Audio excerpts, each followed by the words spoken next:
Well, it's Sunday, the beginning of another week, and our theme for today is Wisdom Bestows Well-Being.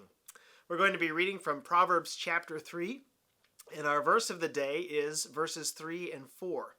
This week we'll be exploring our series of wise living throughout this book of Proverbs, and as we listen in to what it has to say, let's be reminded of what the importance of committing ourselves into wise ways of living can be a benefit to us.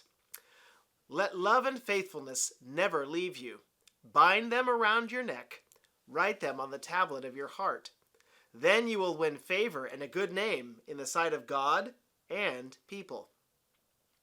Proverbs has much to share with us about the importance not only of getting wisdom, but of putting it into a solid foundation in our daily living.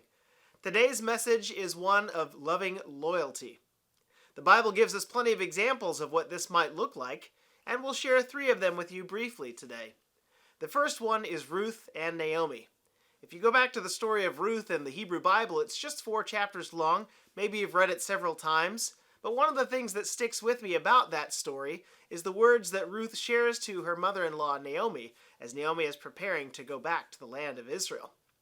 And Ruth says, "Where you go, I go. Your people will be my people, and your God will be my God."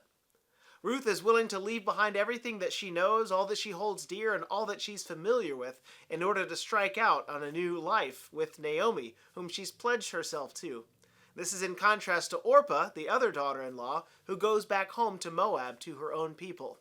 Love and faithfulness bind themselves around Ruth's story all throughout the story of Ruth, and we find out at the end of that chapter, and as we read in the New Testament at the end of chapter 4 in Ruth, how she's going to be a vital person in the lineage of Jesus Christ. And so God uses her story of faithfulness to bring a blessing to all of humanity. The next little snippet we want to look at is from Jonathan and David. And there's been much conversation about the friendship between Jonathan and David, and one of the things I was just reading to my son this past week in the reflections is about how Jonathan goes out to a field and he fires an arrow out and he tells his servant, "Isn't it too far for you? You should run." And this is a message to David, whose life is in danger by Jonathan's father, King Saul, that he needs to run, not go towards the danger, but to go away from it. And so this love and loyalty and faithfulness between Jonathan and David is something that can inspire us today. And sometimes it has to do with warning our friends when danger is coming, or when maybe they should make a change in their life or their routines for the better.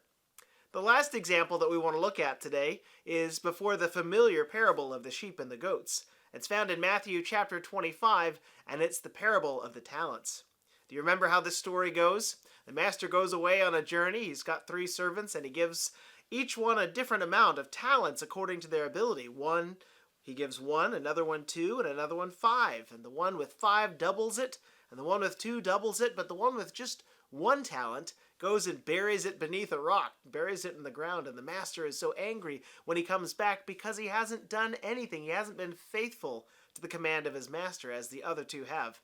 Well, friends, God has given us many relationships in which to practice love, loyalty, and faithfulness, perhaps not unlike Ruth and Naomi or Jonathan and David. And as we are examined before the Lord, may we be found to be good and faithful servants who have done well with all that God has given us, using our hearts of wisdom to create loving spaces all around.